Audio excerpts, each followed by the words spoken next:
Deano's garage for the VFR 750F. Now, as we know from the previous video, this is the extra model, if you like, the one that we were going to use for parts, but actually because it's only a 14,000 mile bike, we're actually going to use this as the bike that we're going to put parts back on to.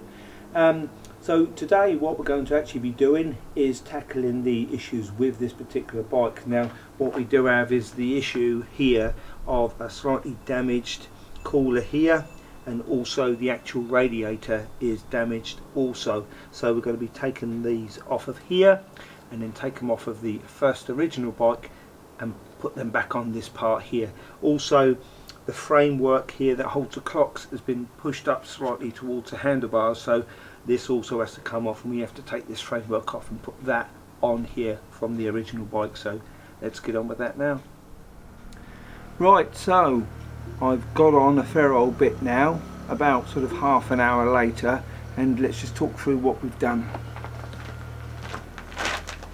So you basically have three 10mm bolts that bolt the clock onto this framework here, and you have to undo all the electrical connectors that are here, and that basically helps remove the loom that goes around the back of the clock, and you can remove the clock in one unit. Then you've got the speedo cable that's been removed. This is that loom that I'm talking about with all the electrical connections that basically clicks up into here, because we need to get this framework removed. So we're almost at the point now where this framework's going to come off. So I've undone the bolts this side, the bolts out of here which bolt this framework to the actual frame of the motorcycle. So yeah, it's just a matter now of checking a few things, and then we can take this off, making sure that there's nothing such as this. These just push on to here. This has been bent previously.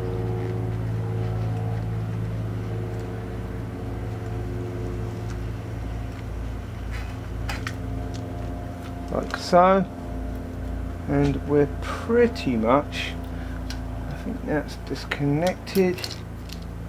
So it's just making sure, like I say, nothing's connected to it, and then we should be at a point where we can actually remove the whole thing. I think I've got a connector here where it's holding the rad on, so what I'll do is actually get on and undo the rad and remove the rad first, and then we can just take the framework off and the rad off, because we have to change all of those parts anyway. Let's get on and do that now and remove that radiator. And so there we go, there's the radiator, and as you can see it is pretty bent. It's had that whack there and bent and broken that from the top fixing bracket there, and that's where it leaked from. I've taken everything that's worth taking off of this rad, grommets, bolts, even the filler cap, because you never know, might need it. The only thing to remove now is the sort of thermo sender, which is there. I've already loosened that off with the adjustable, so there we go, we'll keep that. So that is the rad now, which is junk. And so now in theory we're at a point where we can remove the actual framework that held the radiator in place here and held the clocks in and the electrical connectors in place. So this should in theory just come away now.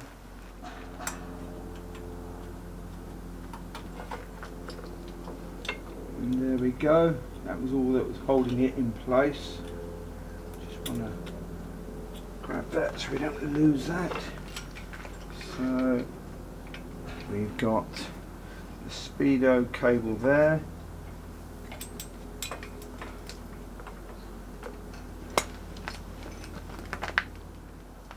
That all looks good there. I thought there was a crack in that, but that's fine. Now we can look at and feel the steering and make sure things feel fine with nothing else sort of interfering and pushing against this area. But it all looks really nice and clean and rust free, which is nice, and corrosion free, but we've got to make sure nothing's bent or cracked, and all this is good to build back onto. So these here are your oil feed pipes that ran up to that oil cooling radiator, the one that was just running across the front here, and that had also been damaged slightly.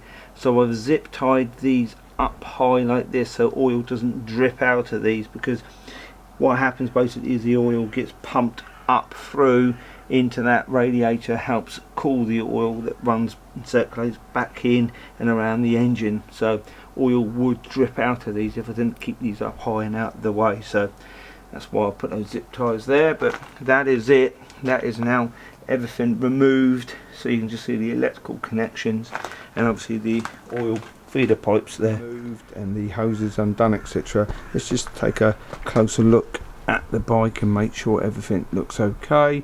I've had a quick look around it and it looks fine. This is obviously the top of one of the cylinder heads. See the two plugs there, and obviously you got the opposite to this being a V4 engine towards the back. What I will do is give that a bit of a clean. Now the rad is off and you've got all that clearance, might as well give it a clean now, because you're never going to get that opportunity to clean it as well as you can clean it now. The exhaust of the original downpipes, they look a little bit rusty here, even though it's only done 14,000 miles. There's little protection on those original pipes, so what I'll probably do is mask up and give them a satin black spray painting, just to, you know, make them look nicer and also give them a bit more protection. So yeah, that's what that looks like. But yeah, all said and done, it looks pretty clean, looks good. Doesn't appear to be any more issues other than that rear wheel now. But I know that wheel has had a clout, because we have that area there where it's had a good thump, and it's actually bent the alloy part of that wheel rim there, pushed it inside. So, you know, I just wondered whether or not there was something not quite right. But, you know, the wheel spins absolutely fine, there's no issue there. You know, I've tried to move it and wobble it around and it all feels fine, it looks fine. So I'm sure once we take that wheel off and lose that wheel and put the other one on and get it all painted up, it'll be absolutely fine. So the thing to do now is really to get the other bike out of the garage and begin to take the parts off of that and put it back on this bike.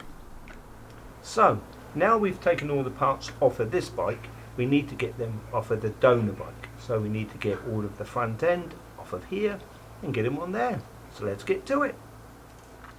So just as with the other bike and taking the other parts off, we have the frame here, we have the electrical connectors that we need to undo, so we can remove this, and just below this is the oil cooler, and again we need to disconnect the pipes and then just basically take what we need from this, put it on the other bike.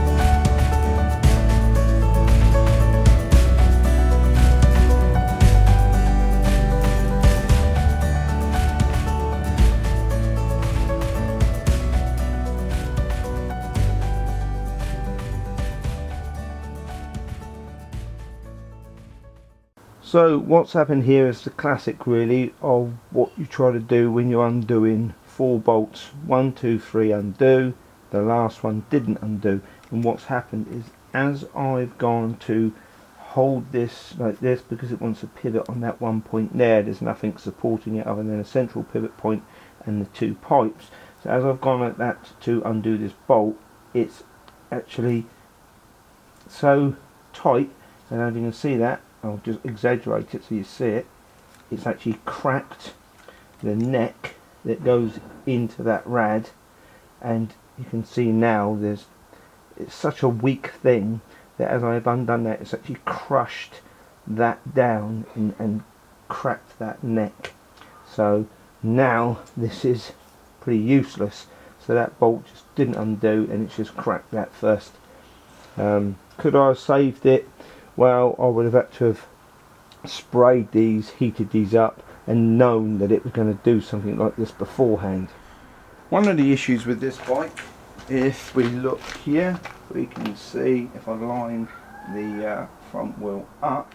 So yeah, the front wheel was in line with the tank and the rest of the frame, but the actual handlebars and steering's off. Now, what often happens is that the steering gets a knock and the actual sort of the yokes slightly get pushed around on the actual fork stanchions. Now what we're going to try and do is undo those pinch bolts and see if we can align that back up. Let's see if we can do that now. So what I'm going to do is I'm going to undo these pinch bolts here and up here on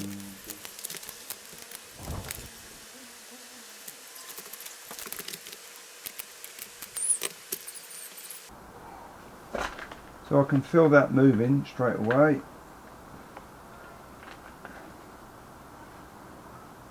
Let's have a look at that alignment now and see how good that is.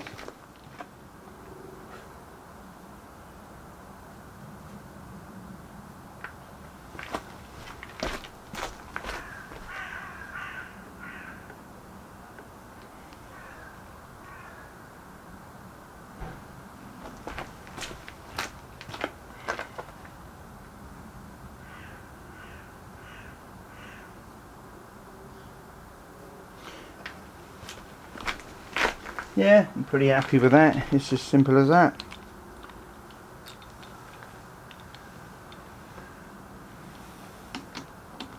And all I did was just unpinch these. What I will do is get my torque wrench out in a bit and torque these to the right setting. So, what we're going to be doing today is actually tackling putting a replacement radiator and oil cooler back on this bike, because they were both damaged from the accident of this bike and also due to the sort of age and corrosion of the other first bike. Those parts are no longer any good. I have had two come back to me now in the post, one being the oil cooler, two being the radiator to put back onto this bike. So we're going to be tackling that, but before we do that, going to take the opportunity to have a look at the spark plugs and also take the opportunity to tackle this exhaust pipe.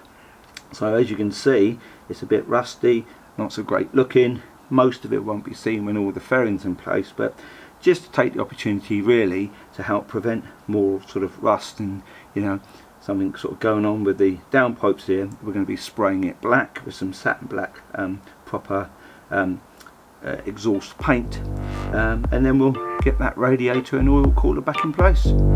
Let's get cracking.